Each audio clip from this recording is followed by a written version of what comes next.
Hi, I'm Marguerite De Leon, and welcome to Stand By Me, Rappler's talk show on all things fandom. We used to be Hello to Hallyu, but that was just for K-pop, so we've decided to expand our horizons and take in all kinds of fandoms. So K-pop, P-pop, J-pop, whatever, ayun. So with me today is my partner in crime, Isa Abad from the Lifestyle and Entertainment team. And today we have two very special guests, Natassia Pelaez and CK Barcelon. So, the two of them are organizers behind the Pinoy Pop community event, better known as PPOPCOM, an event that was pulled off purely by volunteers with no money to start with and in just 10 days. So, welcome, Natasha and CK. Thank you. Thank you for having us Ayun. here. This is such a fascinating topic for us. And Isa has even written about it, and we've also had a video project done about it. So, let's give people a backgrounder on people who are on P-Popcom to begin with. So there was supposed to be an event na what was called P-Popcon for March 18 to 19, and it was supposed to feature several P-pop artists. So everyone was excited about it, diba? And then it got canceled just 10 days before it was supposed to start on March 9. And then tama ba, from what I understand, like there was a Twitter space where people were just ranting about not being able to go. And then a few of you made a joke na parang, bakit kami na lang siguro yung gumawa, ganon. And then suddenly it snowballed into you guys actually forming a committee and pulling off an actual event in 10 days. So yun, so that's the premise. So to start off, how did things transition from being frustrated about the cancellation to actually parang thinking, you know what, let's actually do something about it? You're correct. We had that whole space conversation kasi. Nung initially, it was just to, di ba? To labas lang ng poot. To labas lang ng frustration. So, Rhea put the space up, one of our kasamas din naman dun sa core. And then we started to talk about what we were looking forward to dapat for P-Popcon. Kasi remember when P-Popcon was announced, it was a couple of months naman. We had enough time naman to plan for it. So there were people flying into the Philippines, yung mga reactors, yung mga vloggers who wanted to watch them. And then kami in particular, kasi si CK, lagi ko siya kasama pag may concert, and we've traveled before to watch concerts together. So we had a plan na, mag-book tayo ng hotel and everything. When we found out it was canceled, a lot of people were frustrated na. So the next starts a space. It was a long space no? To us, ang tagal. Ang tagal. Ilang oras? 2-3 hours nagsasalita lang. And it became very emotional din. Kasi there were people. Remember, we go to fangirling to maglabas ng parang it's escape from whatever we're going through in real life sometimes, diba? So, there are a lot of people looking forward to that weekend. For whatever group, whether it was for SB19 or if it was for some of the other Alamat or the other groups, a lot of people just wanted to see their idols perform. So yun nga, everyone was naglalabas na sa malo, may iba umiiyak, may iba galit, and that was normal reactions yan. Until someone said, why not, we're all available naman on that day so why not we just all get together and put an event together. So the next start. Honestly, ang joke ko nga dun sa core team, akala ko magda-dinner lang tayo Akala ko yung get together, dinner lang tayo and meet up with other fans. Until I think after that space, it started to become serious na.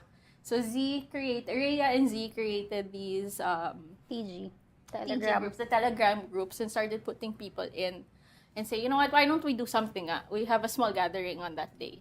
And that's where it sort of started. So from frustration, we were still frustrated. And even the next morning, even if we were already talking about doing something, when we woke up, for me particularly, when I woke up the next morning, parang, ano ba, cancelled ba talaga? Cancelled ba talaga? Tapos you'd go back to all the messages at cancelled talaga, hindi siya pa nag-iinip. So, hopeful pa hopeful pa na, because naglabas ng sama ng loob, akala namin, kasi it was just logistics. I mean, the reasoning was logistics. Yun lang yung binigay na sa amin na rason ang dami na namin prepared. I mean, some of my friends galing pa ng Canada, yung pa talaga super.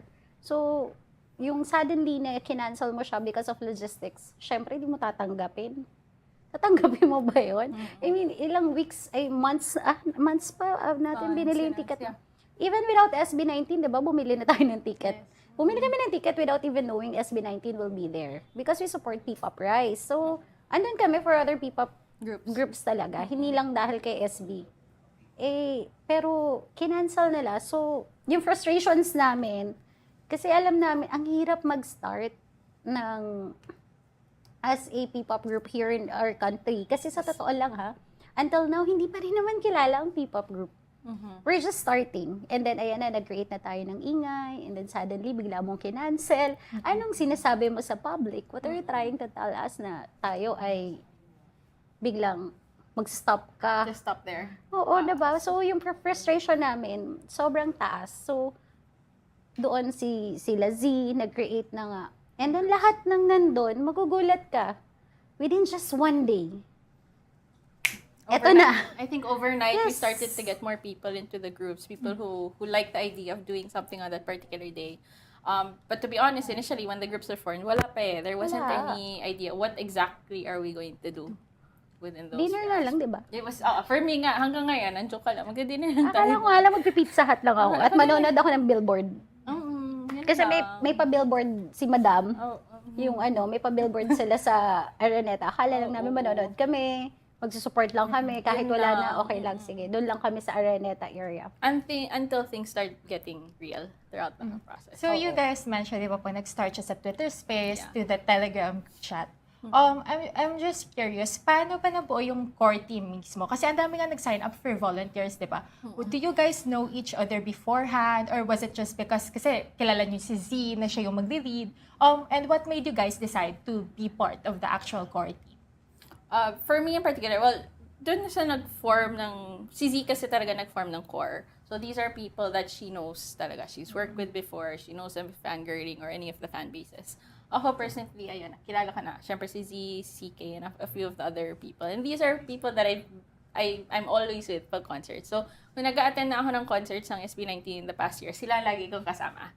So, kung asan sila, andun ako. Or same thing, kung asan ako, andun sila. So, initially, that was my main reason for joining. Whatever, and I trusted the people I was with. I trusted Z. Na parang sinasabi niya, I have something in mind.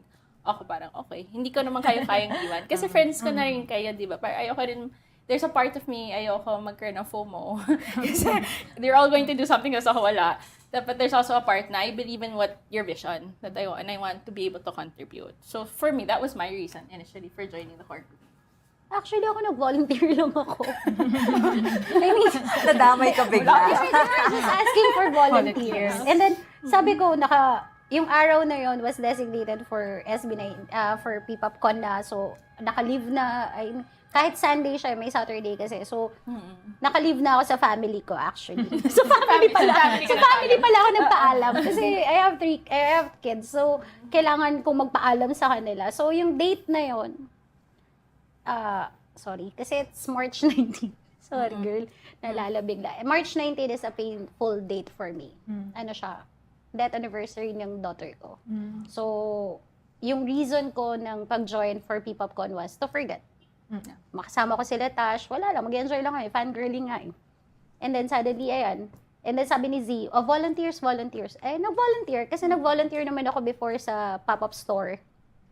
So, kaya ko naman siguro mag-marshal ulit. So, volunteer as marshal. And then suddenly, from being a marshal to being one of the leads na, ayun na siya, ganun kabilis ang budulan. Parang budulan ang nangyayari. Actually, badalan talaga siya. Kasi initially, nung kinuha din ako ni Z, tapos again, I trusted Z, but I told her, I have other responsibilities. Mom din ako, I'm a single mom, and then I have, yung work ko, very demanding. And then I have a fan base na admin ako. So parang, sa dami kong ginagawa, may gagawin pa ulit, diba? May gagawin pa. Paano ko ising? Kasi I was telling Z, I can't take anything big. Help lang ako. And here we are now. Can you paint us a picture of like the different kinds of people dun sa core group? Like ano yung ages, ano yung like yung mga backgrounds nila, parang how different are you guys from each Very other? different. Very different. I think there's how many of us? 18? 18. 19 For the of core. us in the core group. But half of those, more or less, are College students. still students or starting out pa lang sa work. And then the rest of us are professionals na rin in our field. So it's very different. A lot of us did not meet each other talaga face-to-face until the day before the event. So, yung 10 days that we were planning the event, that was all online. Pero We that had a was lot of 24/7. But that work was 24/7. It was I think that's what 24/7. people don't see.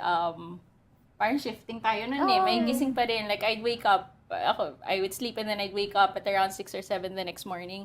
300 messages sa GDM kasi there are still things that are being discussed. It was continuous for 10 days. Hindi siya natapos. I Hindi siya mean, natapos kung talaga. meron kaming sa amin yung tasking sa amin, tapos na. Yung other part of the Team. core, syempre kailangan alam mo rin eh. Yeah. You have to be in the know. So, yung GDM namin talaga kasing sobrang 24/7. Minsan nga 1,000 backreads pa ako. Sorry, peace. Pero ganun talaga siya. Given na, it seemed like such an impossible task. It was. Yeah. And now, diba? Yeah, like, yun nga, wala nga kayong funds, and then 10 days lang. What was the moment when you realized na, totoo to, like, something was really going to happen? I think there were lots of moments throughout the whole process, particularly for me. But the first one was the venue, when we got the venue. Yes. Because the day after that, the day after the space, when we were able to form the group, Z was already saying we need to find a venue if we're gonna have this event. And what people don't know is that when we were looking for the venue, it was done field work talaga. People were going out. We were going to place. We were pitching. We had proposals to these different people. And this was a Saturday and Sunday. Friday, Saturday, Sunday. So just to even get attention of people at the office to listen to us. So sino ba kami? Why would you listen to us, diba? That was very difficult. But the moment that we got Eton, it sort of, for me in particular, it dawned on me that this is really going to happen. And then throughout the rest of the 10 days, every time we'd secure an artist, that's when people were sponsoring and the donations came in. Parang hindi na tayo naglalaro. Totoo to. And whenever there were clashes, kasi it happens, nagka-clash minsan talaga sa core, Z would always remind us, guys, hindi tayo naglalaro. Seryoso na to. And people are depending on us. That's when things started to get real throughout the planning. Mine was nung nagkukuha na ako ng mga permit. Yeah. I mean, securing permits for the event, going to the barangay. I have no idea about this event thing. So, public school lang ako nung alam ko dyan. So, nagsisecure na ako ng permit sa barangay. The barangay even asked money from me, pero wala. I even went to City Hall, sabi ko, hindi, libre yan.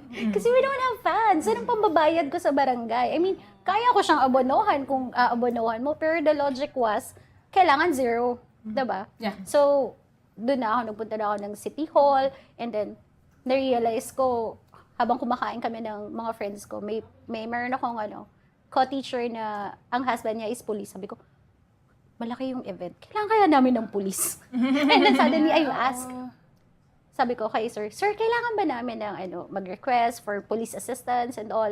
Doon na siya nagda-dawn on me na, ay seryoso na to kasi may police assistance na ako nire-request. Kasi syempre I was thinking of, ilang tao yung pupunta. Kasi during sa GDM, pag nag-re-release ng ticket, nag-open tayo ng ticket, diba? Yes. And then makikita namin, nag-sold out na siya.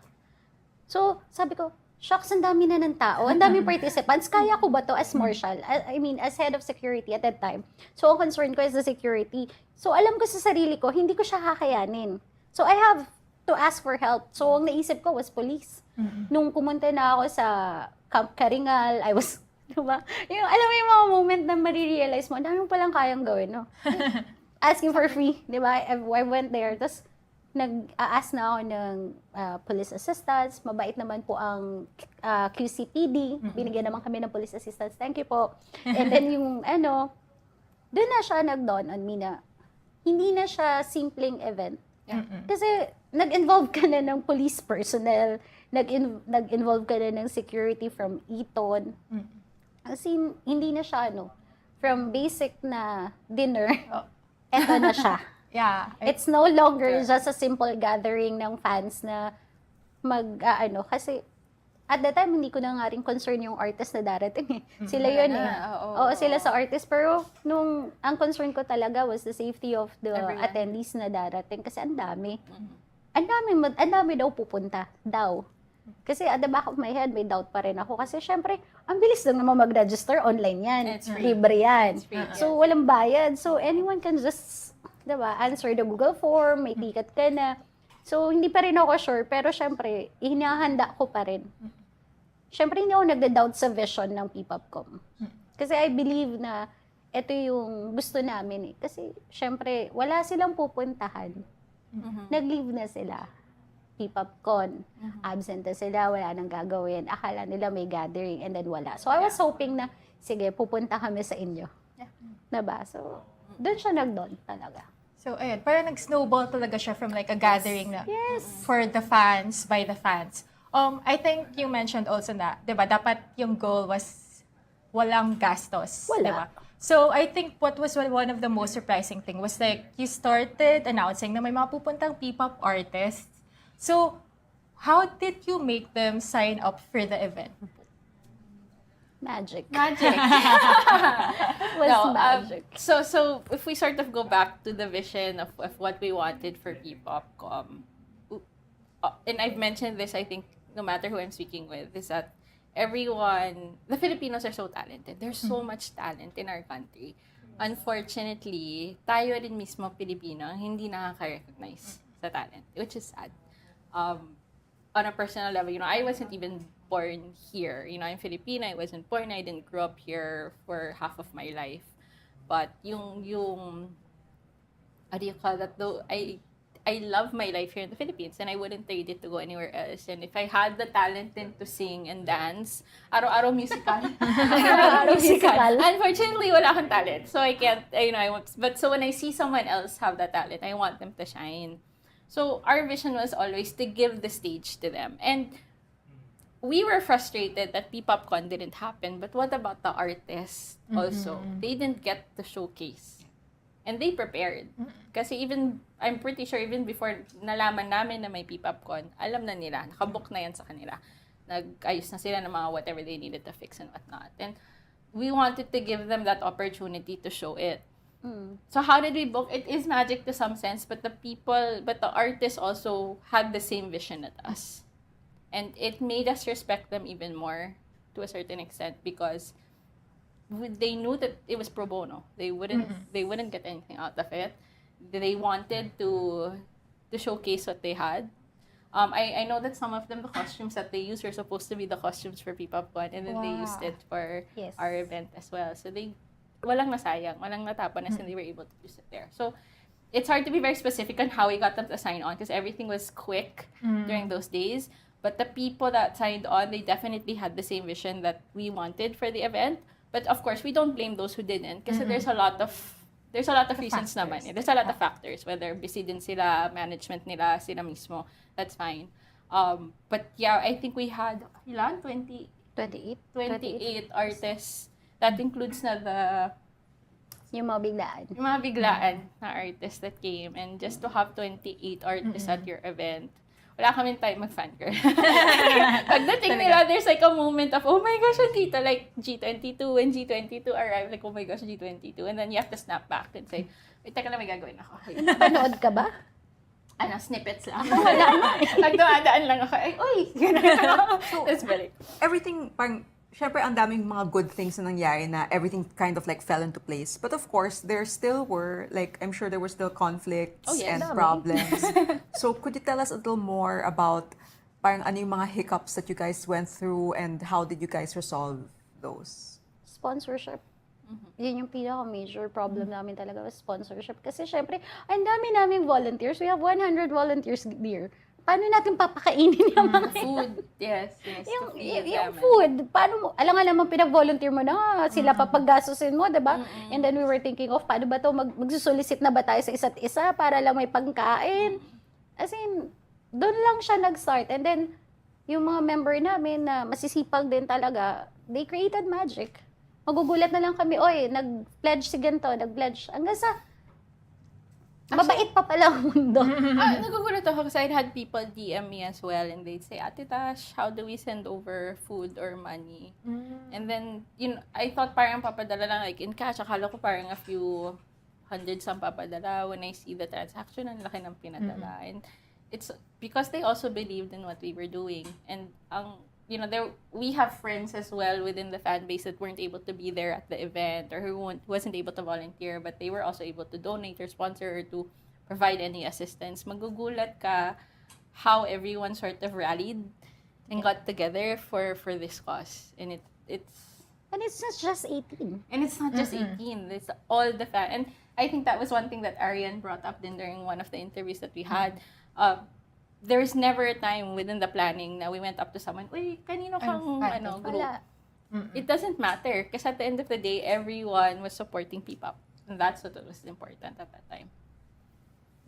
Kasi yun naman yung vision eh. Yun ang P-pop vision. Rise.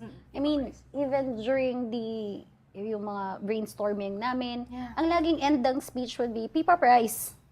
Yung tipong pagod na kami, P-pop Rise. Yung energy level ang nababa. Yung P-pop Rise. So P-pop kami, Rise, pag mga sige. 10 p.m., P-pop Rise. P-pop Rise na siya. As in, we have to rise up. Kasi P-pop Rise. So, Ganun eh. ayun po, like, within, diba yun sinabi niyo kanina, na sold out yung tickets, tapos umabot pa kayo sa point na kailangan niyo kumuha ng police assistance, and then may mga nag-yes ng artists. Ano pa ba yung expectations niyo for the D-Day? And were those like expectations, all of those expectations met, or like nag-exceed ba dun sa in-expect niyo? Yun nangyari sa actual PPOPCOM. For me, parang nag-exceed siya. I didn't have a lot of expectations in it because ganun lang ako yung pagkatao ko. Para sige. I don't want to have a lot because masala ka Mapapressure. and madidisappoint on the day. So going into that day, for one, we knew that there would be challenges on the day kasi if not all of us, only a few of us really have experience with events. So those 10 days with 18 people in the core plus the 180 volunteers, these are a group of people who have no events, music industry experience. And it was created out of the passion and love for P-pop. And you can imagine just by loving P-pop what that can do for the industry, diba? So it was we didn't have a lot, or ako personally didn't have a lot of expectations, but when things started to fall into place on that day, magugulat ka. But again, we were all busy. You don't really have the time to stop and say, Wala na. oh my gosh, it's working. Oh my gosh, ang daming tao. I remember there was a time, umiikot na ako sa Eton just to check people to see if everything was okay. And people were coming up to me, congratulations. Ako parang, wait tayo lang. tapos. Di pa po. It's 2 in the afternoon. Mahaba pa to. We don't know what's going to happen. And then, nung medyo gabi, even the artists would come up to us and say, nabasa niyo na sa Twitter. We were getting emotional na rin towards the evening. So, parang ayoko pa magbasa ng Twitter. Ayoko basahin yung mga nakalagay. Pero, of course, there were hiccups even during the event. Whether it's the technical side, the light side, the music, and whatnot. Having, moving around, the logistics and everything. But what was amazing was that the team worked all together to make it work. To get it right. And the artists were very cooperative and patient with us. So we're very thankful as well. Because they knew. I mean, remember when we talked to the artists and their management, these are professionals. So whenever we did our pitch to them or we invited them, hindi kami fangirl na nag-i-invite eh. We had to be professional because it's work at the end of the day. So on that day as well, we were professional with what we were doing. There were hiccups, there were problems on that day. But I think any event naman, even if it's like an event na yearly ginagawa, lagi naman may kakaroon ng challenges. And that means if there's a next time, it's something to work on para mag-improve siya. Speaking of the groups, so a lot of the groups featured were up-and-comers, mga medyo baguhan na Yes. So, ano yung mga observations nyo about these groups? Like, ano yung napansin nyo? Were there things in common? Especially considering na, yun nga, P-pop is just a burgeoning genre pa lang here in the Philippines. So, like, ano yung napansin nyo about these groups? Ako, I have this story. Yung, meron, kasi Marshall, so umiikot ako. Meron mga group of mga elderly na. Palabas na sila sa Eton. And then, ina-assist ko kasi doon sila sa bawal daanan kasi, holding area. So, andun sila, ina-assist ko. And then, sabi nila sa akin, ang gagaling pala ng mga batang to. Yung na-amaze sila na meron palang Filipino, akala kasi nila foreigner at first. Kasi yung mga damit, it's very K-pop. Let's be real. Ano ba ang inspiration natin saan? It's the K-pop naman talaga, di ba? So, akala nila at first was foreigner yung mga nagpa-perf. Pero nung nalaman nila na, uy, Filipino song pala, Tagalog song, as in natutuwa sila. And then yun din yung naririnig ko sa artist. Na first time nilang mag-perform sa ganito kalaking crowd. And then, very, parang ang warm ng welcome ng mga audience. Alam mo, tuwang-tuwa lang talaga ako sa lahat ng fans na nandun. Kasi, kahit hindi nila kilala, Nag-cheer. nag-cheer. Nag-cheer talaga. Seriously. Ayun, nag-cheer din yung phone mo. Yes, very cheery. For the record, naka-silent to, pero nag-alarm pa rin siya. So, Kasi nga okay. nag-cheer. Nag-agree lang siya. Okay. Nag-agree siya. Oo. Kasi nga ganun, nakakatuwa yung event na to, hindi lang naman siya for us eh. It was for everyone there. Kasi sa totoo lang kami talaga, wala na. We're not there as fangirls anymore. Hindi ko nga kilala yung ibang artist. Kasi some of them are fan acts. So, hindi ko sila kilala. Pero ang treatment naming lahat sa kanila was first-class artist. Yes. Yeah. Kasi yun ang gusto namin ma-feel nilang lahat. Na yung moment that they have agreed on it, red carpet silang maglalakad. Wala naman kaming red carpet. Pero ganun yung treatment namin sa kanilang lahat. A lot of the experience that people felt during PPOPCON were based on our own experiences when we attend concerts. Right? So, if there's ever an issue before that, about queuing, about lining up, about the time, we tried to fix that with PPOPCOM. We tried to, kasi based on experience namin yun eh. Yes. Kami nga ayaw namin yan eh. Bakit namin papa-experience? And you're right with the red carpet. Kasi whether fan performer ka, whether you're a newbie in the industry, it doesn't matter. You deserve a red carpet experience. So, the artists had their own holding area upstairs na aircon, and they had food, and then downstairs mayroon pa rin silang holding area bago sila sumalang sa stage. Yung favorite ko talaga, paglabas sila ng van, pag hinatid sila to the second holding area, naka-ready na yung volunteers, tatakbo na sa van, nakapayong. So, kasi bawal mainitan, bawal pawisan. Nakakatuwa, girl. Mas matangkad pa yung artist na nagpapayong. Mas matangkad pa yung artist naman dito ng sa mga may payong. volunteers, mga babae. So, medyo petite. So, magpapayong kasi medyo matangkad. Effort siya. Pero tuwang-tuwa din yung mga artist. Feeling kasi talaga nila na, diba? I mean, minsan lang naman nila ma-experience. Sabi nga nila lagi, ibang experience ng P-POPCOM for them. Kasi, they were treated as kings and queens. All of them. They And they deserved deserve it. it. They deserve it talaga. And when the sponsorships started coming in, we got a lot of food sponsors. I think this was all over Twitter naman eh, na parang, ano ba to, mukbang? Mukbang. Kasi we had food upstairs, we had food downstairs, and it was all for the artists. We had coffee, we had milk tea, we had soda, we had water. What do you want? We probably have it. And some of the artists were able to take home pa. Right. Kaya nga mukbang eh. Kaya nga siya mukbang. So, I Mukbang feel hanggang umuwi. enjoy sila doon. And then, again, at the end of the day, they deserve it. I remember talking to one of the groups that were there. We had the opportunity. Medyo nagsa-slow down na. Was able to, parang nagchimichika na kami. Tapos nagpa-thank you sila sa amin that they were invited. And we were saying thank you back. Kasi deserve nyo yung stage eh. Deserve nyo yung spotlight. Yes. So, huwag na kayo mag-thank you sa amin. Thank you sa inyo. Kasi you were able to share your talent. And we left P-POPCOM din na multi-stance na eh.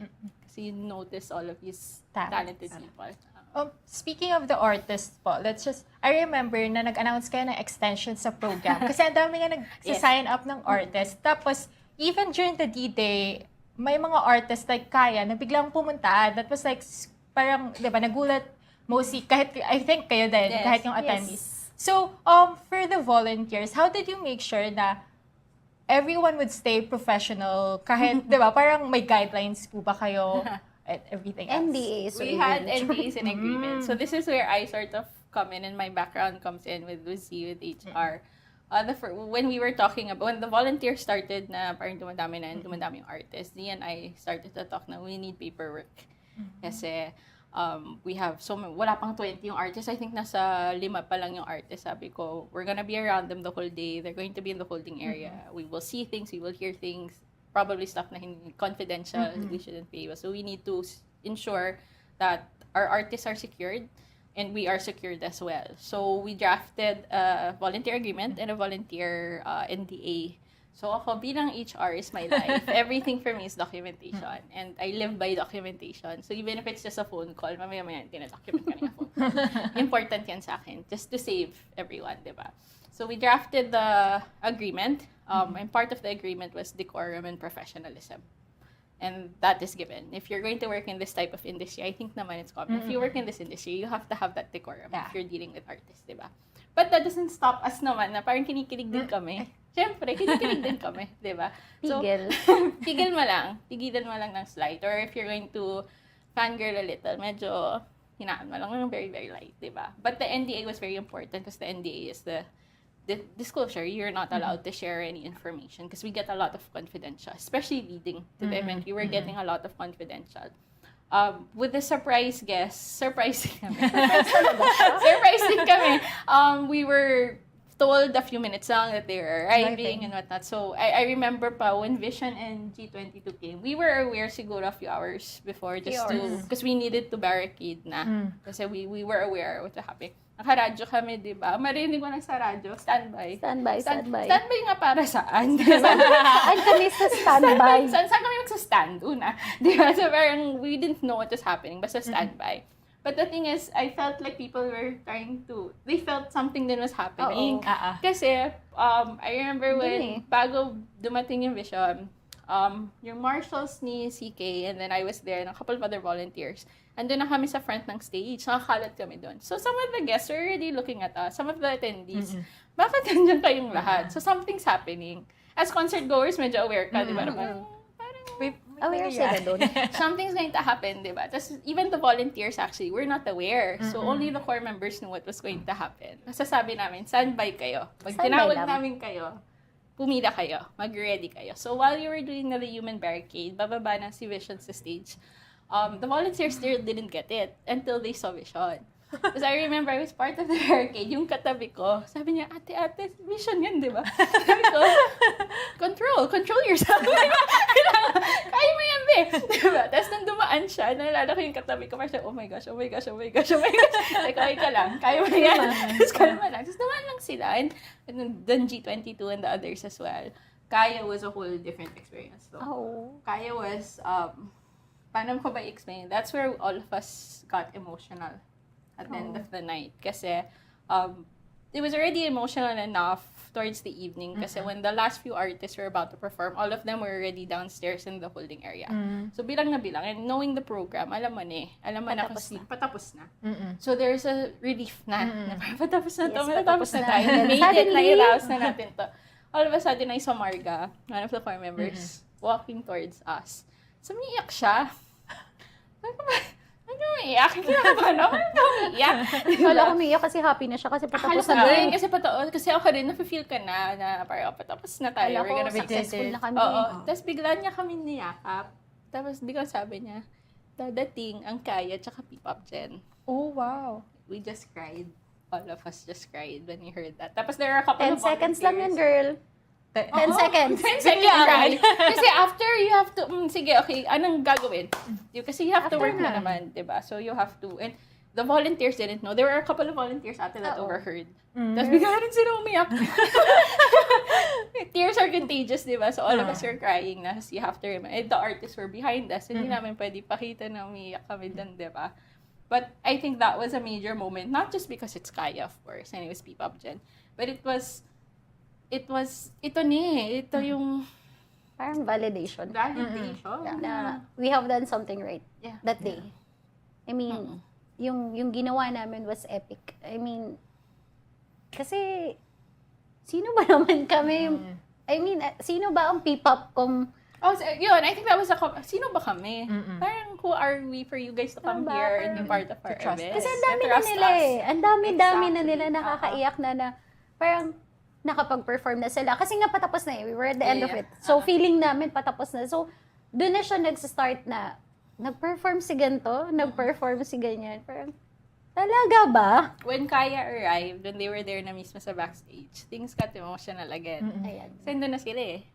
So, things started to get emotional. The artists, some of the other artists, ba't kayo umiiyak?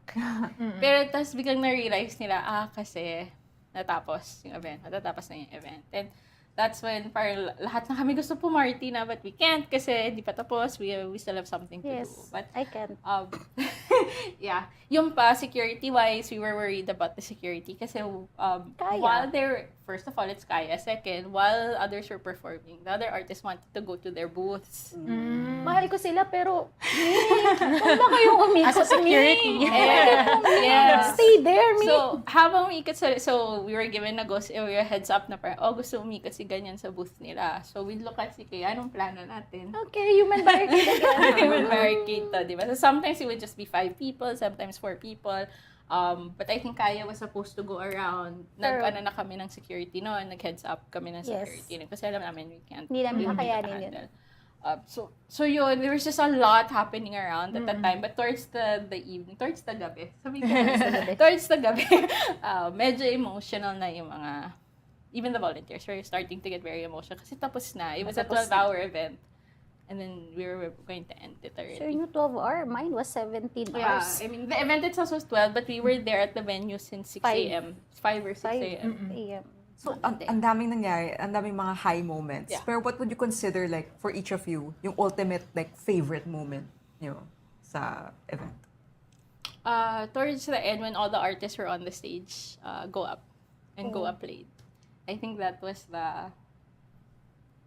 yun yung message of the event eh. I think that was just the main moment there. Yun na siya. As 18, since alam naman natin that CK and I are 18, Go Up has always been important. Has always had significance to the fandom, to the boys, to SB19, and to us. But now it has another meaning when you say Go Up. So before, parang pag sinasabi ng boys ng SB19 to go up, it's for P-pop Rise. It seems like it's just a concept eh.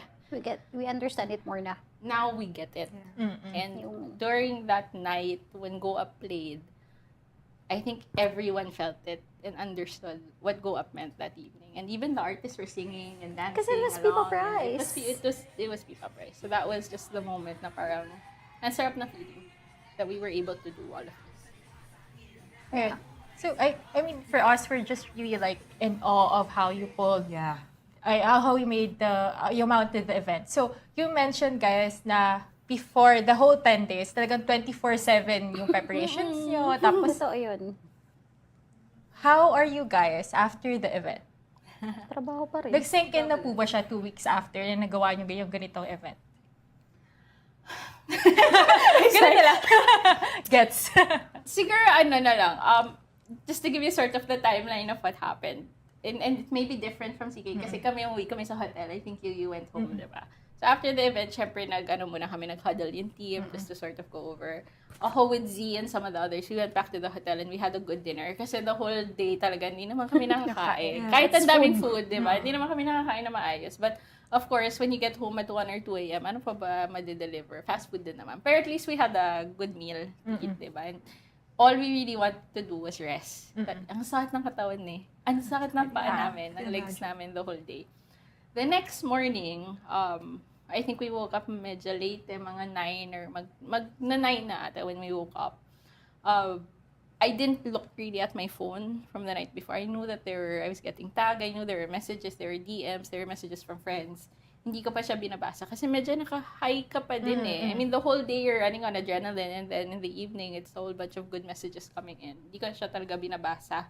Alam ko, nag-tweet lang ako ng thank you. And then I left it at that. Hindi ko binasa kasi may mga replies din. Nag-thank you lang ako.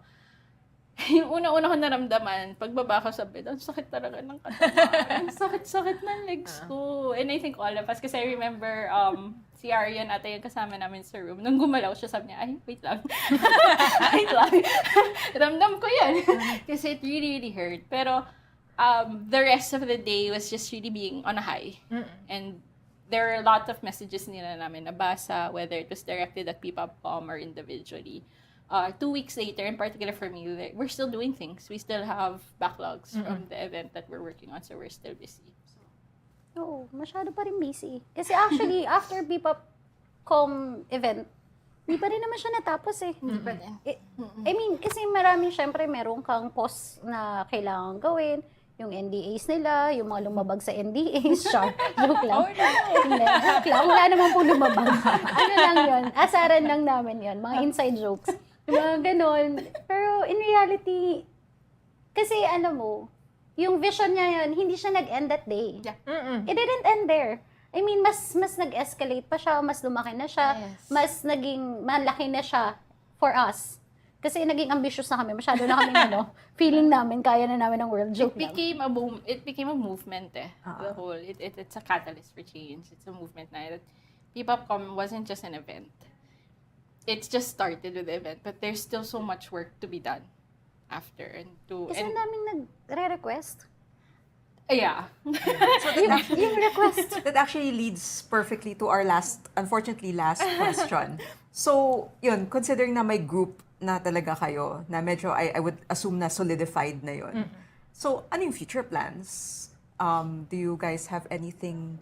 Annual people. Yeah? Well, Is there anything, Meron bang pamata dito? Yung pamata. may NDA ba Emoticons. kayo ngayon na hindi nyo pwedeng sabihin sa amin? Or, 3 months kasi yung NDA, girl. 3 months yung NDA namin. Anyway,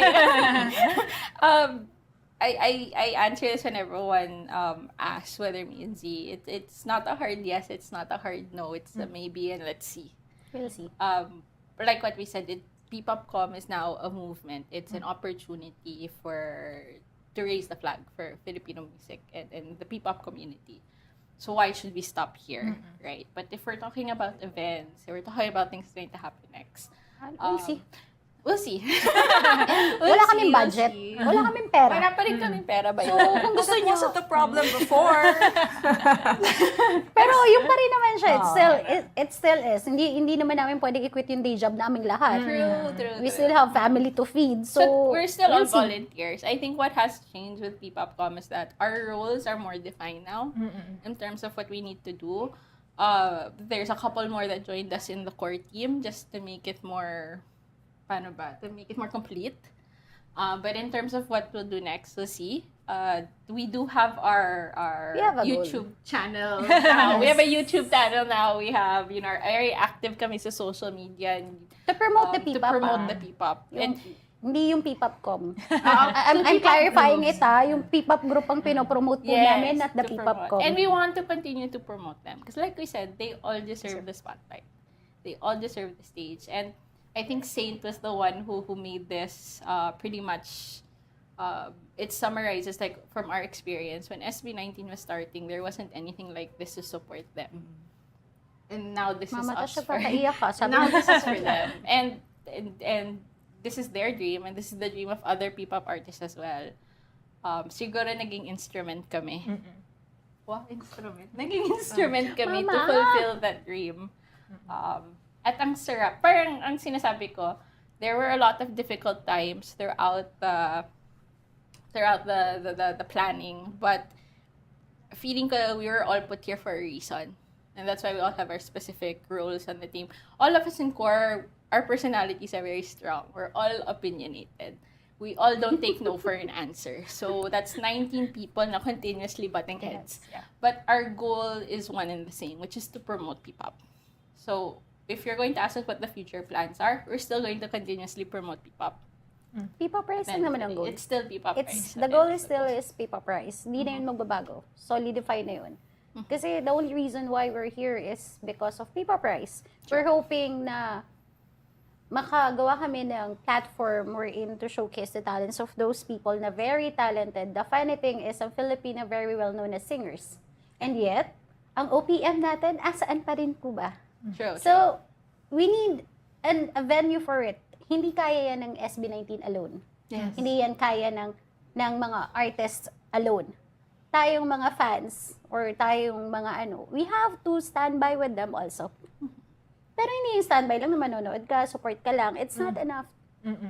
You have to make a move. Kung gusto mong magkaroon ng change, syempre you have, di ba, parang sa Yeah. I think Kailangan mo that's what ano works with the core team. All of us are, like what I mentioned, we don't take no for an answer. So if we know something is wrong, more or less may isa or dalawa sa amin sabihin, di let's do something about it. Because if you tolerate things na magstay lang or something that's not being done correctly, you're tolerating it. It's never gonna change. wala. Sometimes you need that person or you need someone to push you to change for the better.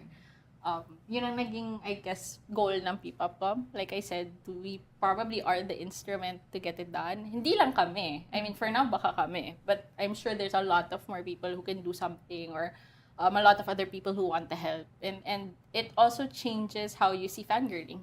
Yeah. Yes. Right. So, fangirling, we don't just swoon over our idols Hindi na. 24/7. That's not how it works anymore. Napaka diba? na yan. Backward yan. Exactly. Iba na ngayon ang fangirls. Hindi na siya yung typical na nag-fangirl ka lang, nag-idolize ka lang. Ngayon, you are trying to create something for all. Hindi na yung basic. Yeah. And kasi sa totoo lang being with these fans, with this group of people na nagsama-sama lang para lang i-enjoy yung isang group or any group or multi-stan man siya. Hindi na lang siya doon Ando na kami sa point na we need to be recognized as a Filipino na merong talent talaga na kailangan nating i-showcase sa mundo. Ganun na siya Hindi na siya yung basic na magpa-perform yung mga idols namin dyan, we're happy. No. We want them to succeed. We want them to see there na kaya nyo makipagsabayan. Hindi na enough yung sa stage na lang namin Gatekeeping. Wala nang gatekeeping yan. Show muna sila sa world, diba? Filipino talent is world-class talent. And if only people can see more of that and recognize that and support that. Because the artist, their talent is there. It's undeniable. They're good at what they do. But us as fans and supporters, we also need to help raise them up. And that's important. And that's what we want to parang sort of show That's why PPOPCOM is here to do that. At the start, we kept on saying PPOP Rise and whatnot. But as those 10 days went by, the longest 10 days of our lives went by, it Longest started one to day. become... Alam mo yung series sa 24? Yeah. It started to become clear. Because if we didn't believe in the vision, we could have stopped anytime. Yeah. Diba? But no, walang tulog, haggard kaming lahat, pagod kami, masungit kami. Tinuloy namin yung 10 days na yan and we came up with this whole event. Yun, that's so inspiring, not just for PPOPCOM and Philippine art in general, but people who want to organize. Yes. Diba? Yeah. Parang people who want to do something about something they're passionate about. Like, you can actually do it if you have the right people with you and you all work together. Yes. Yes. So, yeah, that's a perfect way to end this episode of Stand By Me. Thank you so much, Natassia and CK, for coming. Thank you so much. Okay, so if you guys have any topics that you want to suggest for upcoming Stand By Me episodes, just hit us up with hashtag Stand By Me on Rappler social media accounts. I'm Marguerite De Leon and this is Isa Abad. Thank you so much for watching.